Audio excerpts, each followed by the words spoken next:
Bonjour à vous, chers frères et sœurs. Une fois de plus, bonjour. Et je m'appelle Odon Boulamba. Aujourd'hui, nous allons parler sur Kabila qui frappe fort depuis Goma. Un message secret à l'armée congolaise. Eh bien, je vous dirais que voilà, comme vous êtes tous à l'écoute, il est temps de vous dire bienvenue sur Afrique sans masque ou encore Africa Daily Report, la seule voix qui parle l'Afrique sans décor ni censure. Ce que vous allez entendre aujourd'hui, ce n'est pas une opinion, c'est un signal. Un signal venu de Goma, là où Joseph Kabila vient de frapper sans parler. Pas de conférence, pas de vidéo, juste une lettre, un deuil et une accusation. Mais à travers ces messages discrets, c'est tout l'équilibre militaire et politique de la RDC qui tremble. Pourquoi? Parce que derrière l'hommage au général Sikatende Chabani, Kabila accuse Tshisekedi de tyrannie, d'intolérance et de purges ethniques ciblées contre des officiers swahiliphones. Et cette fois-ci, il ne parle pas pour se défendre, il parle pour dénoncer. Pas comme un ancien président, mais comme un chef de guerre en silence. Alors, posons les vraies questions. Pourquoi Kabila accuse-t-il publiquement le régime Tshisekedi depuis Goma? Pourquoi choisit-il un général Bembe pour envoyer ces messages? Est-ce simple hommage ou un acte de ralliement? Et si ce n'était pas le passé qui parlait, mais le prochain chapitre d'un retour stratégique qui commence? Aujourd'hui sur Africa Daily Report ou encore Afrique sans masque, nous décryptons les messages cachés derrière le deuil et les failles du pouvoir révélées par une seule lettre. Car à Goma, le silence de Kabila fait plus de bruit qu'un discours de l'ONU. Nous allons commencer notre rendez-vous d'aujourd'hui. Eh bien, le deuil, l'arme la plus politique de Kabila. Et ici, je parle du deuil du général Sikatende. Ce 4 juin 2025, Joseph Kabila écrit un message simple. Il rend hommage à un général mort à 83 ans, Sikatende Chabani, mais cette lettre, ce n'est pas un message de condoléances, c'est un missile politique. Car Kabila ne se contente pas de saluer la mémoire d'un ancien compagnon d'armes. Il accuse, je cite, victime de l'intolérance et de la tyrannie. Mort sans procès, mort de suite des mauvais traitements. Fin de citation. En une phrase, il renverse les rôles. Le général n'est plus un soldat retraité. Il devient un martyr du régime Tshisekedi. Et Kabila, par ce geste, se place en héritier de la justice, en protecteur de la mémoire militaire et surtout en opposant légitime. Mais ce n'est pas tout. Ce général n'est pas n'importe qui. Sikatenda était chef de l'ex de MIAP, le service de détection militaire au temps de Mzee. Un homme qui portait Kabila enfant. Un symbole vivant du système sécuritaire kabiliste. Et où meurt-il? En prison, sans procès, sans soins. Ce message est un double acte. Un rappel aux anciens du système, je cite, « Si on tue un général comme Sikatende, vous êtes tous en danger. » Fin de citation. C'est un appel implicite au sursaut. La résistance commence par le souvenir. Et les lieux d'émission, Goma, le bastion des Kabila, la ligne de front, le symbole du chaos sécuritaire congolais. En politique, comme vous le savez, chaque mot est une munition. Et aujourd'hui, Kabila tire avec un hommage comme balle. Parlons d'une autre partie, que j'appellerai peut-être partie 2. L'ombre de Goma, une capitale militaire parallèle. Pourquoi Goma? Pourquoi Joseph Kabila choisit-il de s'installer là, dans une ville en guerre, plutôt qu'à Lubumbashi ou à Kinshasa? Ce n'est pas un hasard. Goma, c'est un carrefour des alliances troubles. Une zone où se croisent les forces du M23, soutenues par Kigali, les troupes des FARDC abandonnées ou divisées, et les groupes autodéfense populaires incontrôlés mais déterminés. Mais depuis que Kabila y a planté des drapeaux, Goma n'est plus seulement un champ de bataille, c'est devenu un poste de commandement politique parallèle. Dans la rue, on parle d'un gouvernement fantôme, des anciens officiers, des fidèles du régime déchu, des réseaux sécuritaires dormants, tous réactivés depuis le retour de l'ancien président. Kabila ne dit rien de frontal, mais son silence, son choix des lieux et son cercle de fidèles parlent pour lui. Et les signes se multiplient. D'anciens généraux swahiliphones font des allers-retours discrets entre Bukavu, Bunia et Goma. Des réunions privées de haut niveau ont été observées dans certains hôtels. Même les officiers actifs brouillent les lignes entre loyauté institutionnelle et fidélité clanique. Le message est clair, le cœur militaire de l'opposition ne bat plus à Kinshasa, il bat à Goma. Et dans cette capitale invisible, chaque décès d'un général, chaque arrestation d'un colonel, chaque mot de Kabila est un signal d'alerte, une déclaration implicite, un réveil des forces perdues.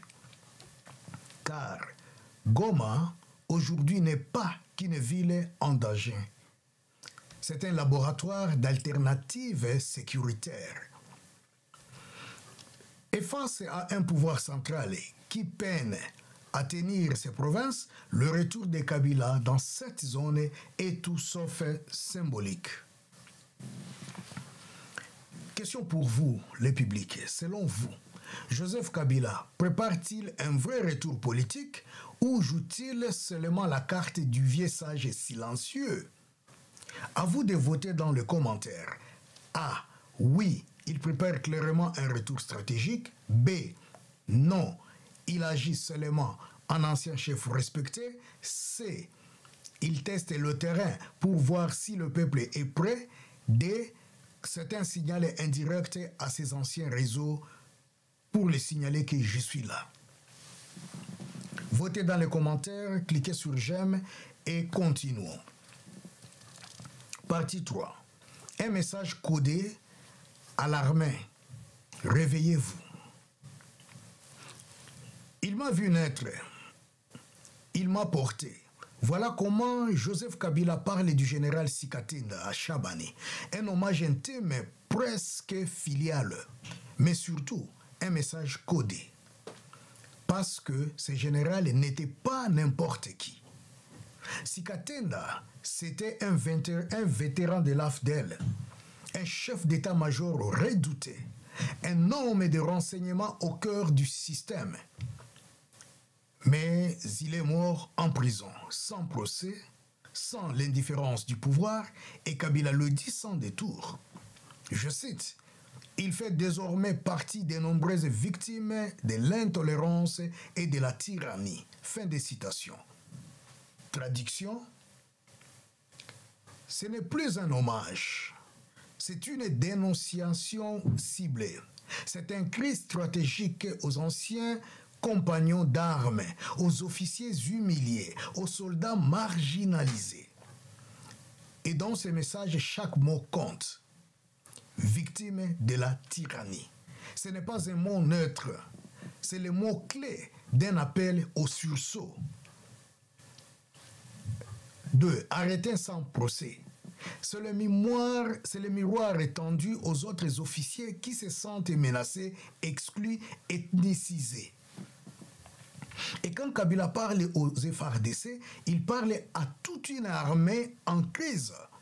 Une armée minée par des frustrations ethniques, par les mises à l'écart injustifiées, par les promotions biaisées. Ce message n'est pas lancé au hasard. C'est une main tendue à l'armée swahiliphone. Celle qui se sent trahie, celle qui se souvient de l'époque où elle était au centre du pouvoir, celle qui, aujourd'hui, pourrait redevenir une force de pression ou pire, une force de rupture. En saluant la mémoire du général Sikatende, Kabila réactive une mémoire militaire blessée. Il parle à ceux qui ont obéi pendant 18 ans et qui aujourd'hui se sentent orphelins de pouvoir. Ce n'est donc pas un message de condoléances, c'est un rappel d'armes silencieux. Et ce qui est dangereux, ce n'est pas ce que Kabila dit, c'est ceux qui l'écoutent. Quatrième partie. L'intolérance et la tyrannie.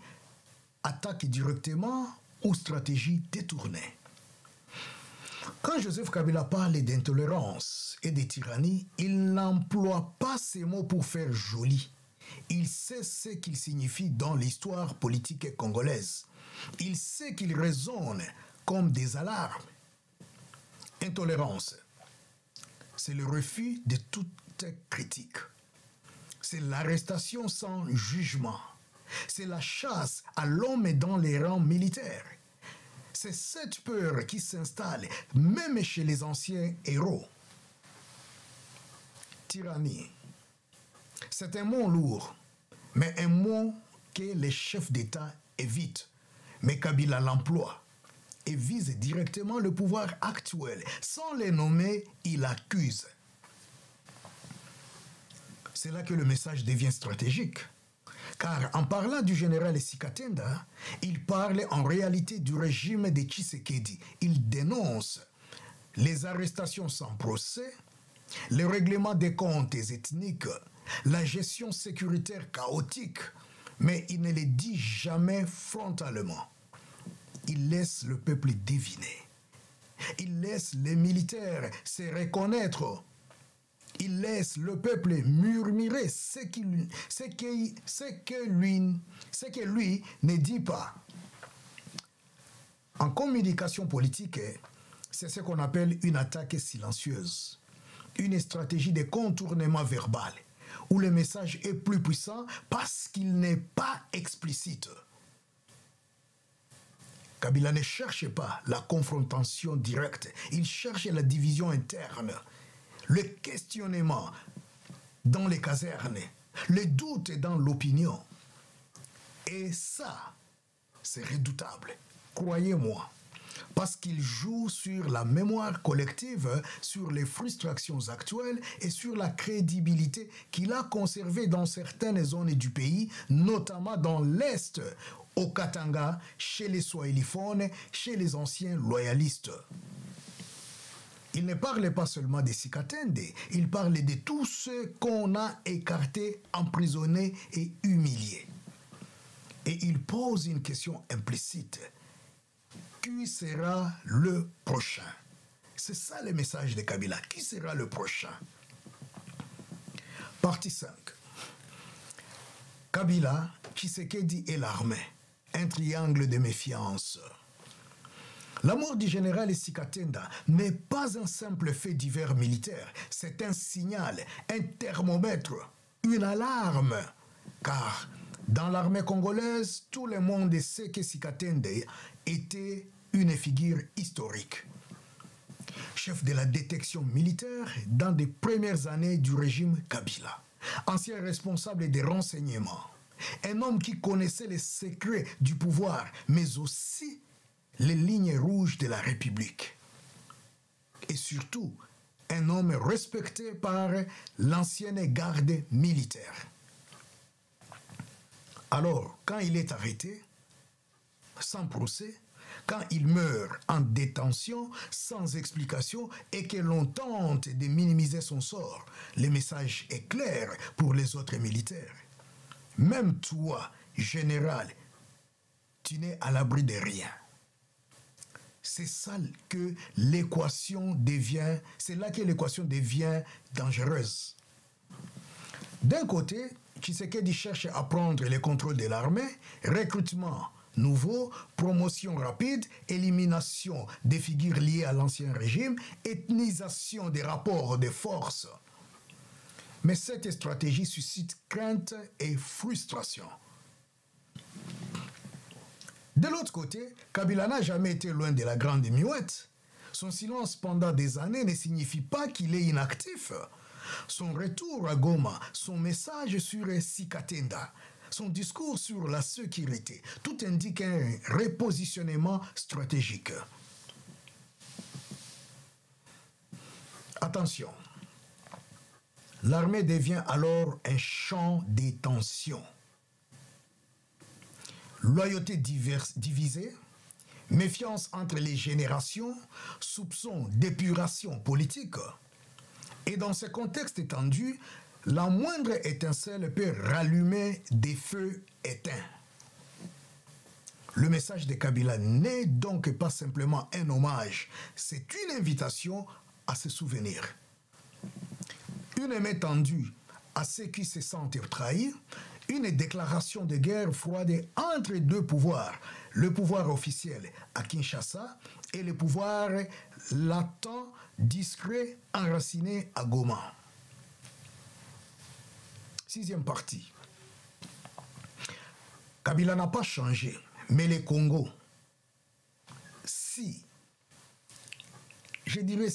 Joseph Kabila est revenu, mais ce n'est pas lui qui a changé, c'est les pays autour de lui. Avant, il était silencieux et tout le monde se taisait.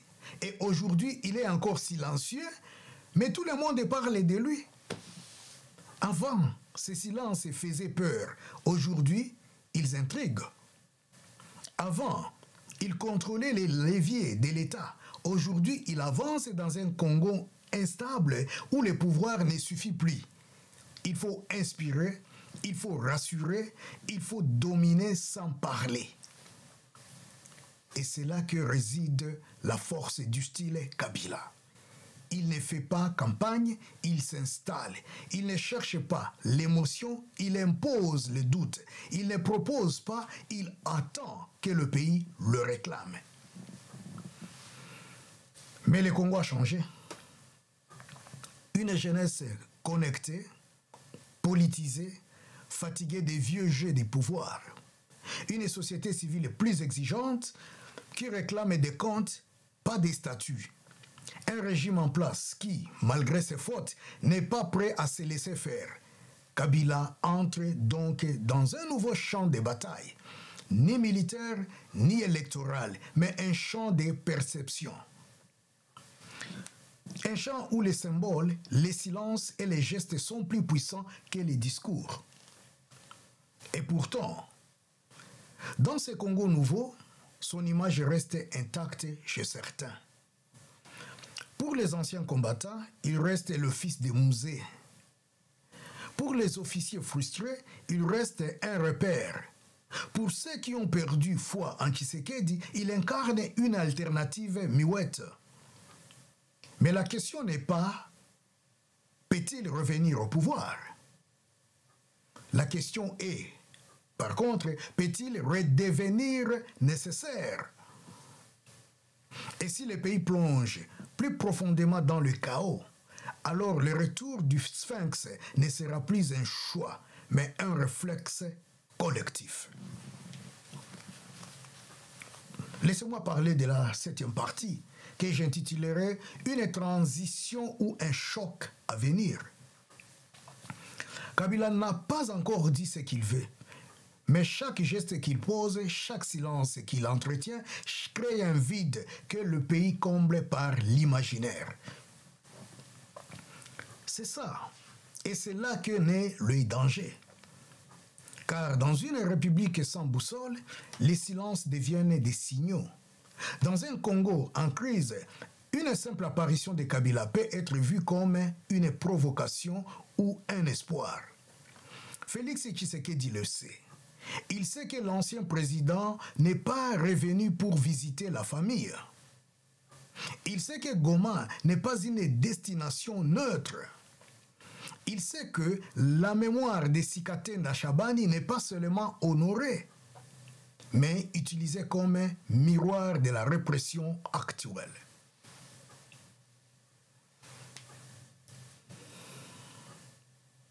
Et le peuple dans tout ça,